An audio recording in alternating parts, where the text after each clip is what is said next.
1 month ago today, we were all absorbed in our own little worlds, all involved in the everyday details of surviving another Western New York February. But in our individual worlds that day, none of us ever imagined what February 12th, 2009 would hold in store for us, and how that tragedy would affect our entire community. But no matter what life-changing events do happen within our own worlds, the one thing that we do know consistently is that the people of Western New York always step forward to offer their help. Good morning, I'm Christina Apt, and I'm a mom. And as a mom, one of my most important duties in my role as a mother is that when my children and grandchildren and loved ones come to me with a hurt, it's my job to kiss it and make it better. And while clearly that kiss doesn't change the hurt, the idea that I care enough to try to make it better definitely makes a difference.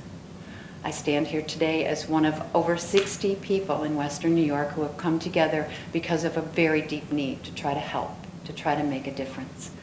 And what started as a simple sharing of some poetry and music between two women a month ago has now turned into a collaboration between musicians from the Buffalo Music Hall of Fame, technicians from East Coast Studios, and a host of Western New Yorkers who stepped forward without any thought of anything other than helping. No credit, no worry about who would pay or any of those things came forward, but just the realization that we wanted to try to make a difference. In that realm, the reason we went forward obviously was for the families and the residents of Long Street, but also we wanted to reach out to the first responders, the town of Clarence, the government officials, the firemen, the policemen, the citizens of Clarence, the NFTA administrators and their police force, the FBI, the New York State Police, the Erie County Sheriffs, the Erie County Department of Health employees, the county workers, the Red Cross and other volunteer organizations, and the media, all of you who were our eyes and ears for all that time and who I'm sure are really permanently imprinted with what happened and what you saw. And we also wanted to reach out to all of your families because they are the ones who at the end of the day when you come home from something like this support you. And in addition to reach out to everyone in our community because the kind of community that this is, everyone was affected in some way. So from the humble beginnings of two women making this song, we are now at Love Knows No Boundaries. It is our gift to the Western New York community and to those who were so directly involved. And we hope that people will find comfort in the song and want to make it part of their lives. And with the proceeds, we will donate them directly to the town of Clarence for the creation of a memorial. And what will be completely up to the people of Clarence is what they will do with that money. But it is our hope that maybe they will create a place that speaks to the message of love is no boundaries, a place to hear, to help, and to heal. I'm honored to stand here with some of the men and women who served the front line of responders in the days that followed the crash. I'm pleased to be able to represent the over 60 people involved in the creation of this song.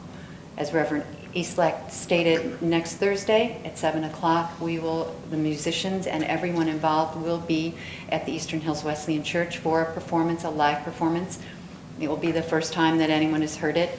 We have invited all the families, the first responders, anyone who did deal with the tragedy, and we are asking you as the media to please help us invite the community because this is our gift to Western New York, and now it's up to them to decide what they would like to do with it. We have no preconceived notion or determination of what anyone will take this. We just hope that it will be something that will help. The entire group will be there, and they're so thrilled. I can't tell you what it means to all these people who came together. The concert is free and open to the public, and we will look forward to presenting it to all of you and to hopefully to the Western New Yorkers that day. Thank you. Oh, sorry. I'm also supposed to acknowledge, Laurie Adams, who is a Clarence resident and also a volunteer. She was instrumental in helping, as all of you I'm sure know, put so many of the different outreaches that happened in the aftermath together. She's got a doctor's appointment, so she has to leave, and she's not going to speak, but Laurie was very integral to what happened here in the good things, the way people came together afterwards. And now I would like to turn this over, I think, to Sheriff Howard. Thank you. As a member of the public safety professions, I am very proud of the law enforcement response on that night. I'm even more proud of the community response, so my words or comments are very brief. I'm here to thank the committee for what they've done to make sure that the entire response, both that of the emergency services personnel as well as the community residents and the other emergency services people, that not be forgotten, but particularly to the victims and their families. So thank you for letting us be a part of this. Captain Negrelli from the New York State Police is the next speaker. Thank you, Sheriff. To echo the Sheriff's comments, it's truly humbling for us in law enforcement and first responders to have this kind of community. You know, it's rare. It's usually only on our own personal losses and tragedies within law enforcement that you see us share our personal side, our feelings.